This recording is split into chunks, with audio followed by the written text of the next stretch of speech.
So we're in Clovis, California. We just finished installing a Glacier Bay faucet provided by the homeowner. Underneath, what they've got is a real nice quick connect system. We've installed one of these actually at our home.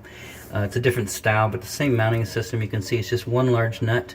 All of the tubing comes through one large nut with a little, almost like a shark bite or a John Guest type attachment front where you push up, it grabs onto the threads, you tighten it, just several turns, and it's done, and it's mounted. So that's great. So we got hose comes down, we got the weight on there, got that adjusted to a place where it's not catching. We had it down lower where it's marked, but it was catching on the angle stop, so right now it's just next to it, so you won't have as much pull out of there, but it's in good shape. Hot and cold waters are tied in. We checked it for leaking. We don't see anything happening back there as far as the hot and the cold water connection.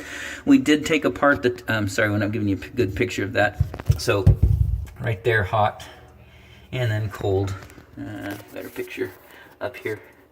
Anyways, so no leaking in there. We did take apart the hard copper tubing, the 3/8 that goes over the dishwasher, to see if there is water coming through the valve, because the dishwasher is not filling with water. So we did take that apart, put a flexible braided supply line on it, ran some water in a bucket, so it works great. You have water from there to the appliance. So it tells me you're gonna need an appliance technician to come out here and work on this dishwasher. So there's the faucet. That's the Glacier Bay, and I guess they don't give them names. They just give them numbers, the 883, 432. So that's installed. Everything's working good. Hot and cold, good flow.